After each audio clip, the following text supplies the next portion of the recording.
এবার নোয়াখালীতে গণপিটুনিতে প্রাণ গেছে একজনের, গুরুতর আহত ৩ জন হাসপাতালে ভর্তি রয়েছে।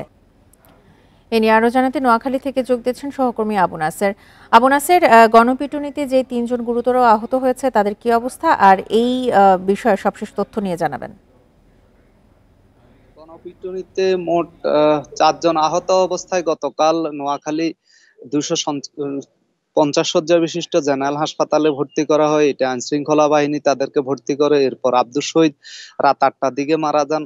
বাকি ৩ জনকে এখনো হাসপাতালে ভর্তি করে ভর্তি ওয়ার্ডে অর্থাৎ সার্জারি ওয়ার্ডে তাদেরকে চিকিৎসা দেওয়া হচ্ছে বলে চিকিৎসক জানিয়েছেন। এবং এ বিষয়ে কথা হয়েছে সুধারাম থানার ভারপ্রাপ্ত কর্মকর্তা মীর জাহিদুল হক রনির সাথে। তিনি জানিয়েছেন যে মূলত স্থানীয় লোকজন, এর মধ্যে ছাত্র জনতাও ছিল, তারা এই ৪ জনকে একটি বাড়ি থেকে ঘেরাও করে এবং এরপর তাদের হাতে একটি অস্ত্র পায়।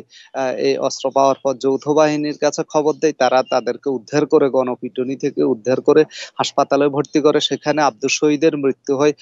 বাকি ৩ জনের যেমনটি বলেছি যে চিকিৎসা চলছে। এ বিষয়ে এখনো পর্যন্ত কোনো লিখিত অভিযোগ কোনো পক্ষ দেয়নি। তবে আইন শৃঙ্খলা বাহিনী, বিশেষ করে সুধারাম থানা পুলিশ, পুরো ঘটনা খতিয়ে দেখে এই বিষয়ে আইনগত পদক্ষেপ গ্রহণ করবে বলে জানিয়েছে এবং নিহতের লাশ ময়না তদন্ত শেষে পরিবারের কাছে হস্তান্তরের প্রক্রিয়া চলছে। অন্যদিকে যে আব্দুস শহীদ, তার বিরুদ্ধে একাধিক মামলা রয়েছে বলে সুধারাম থানা পুলিশ জানিয়েছে এবং তারা বলছেন যে এই আব্দুস শহীদ সহ যাদেরকে গণপিটুনি দেওয়া হয়েছে তারা বিভিন্ন আইন শৃঙ্খলা বিরোধী কর্মকাণ্ডের সাথে জড়িত রয়েছে বলে স্থানীয় বাসিন্দারা অভিযোগ করেছেন এবং পুলিশের খাতায় তারা অপরাধী হিসেবে চিহ্নিত।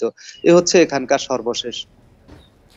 নোয়াখালী থেকে সবশেষ তথ্য নিয়ে জানাচ্ছিলেন আমাদের সহকর্মী আবু নাসের।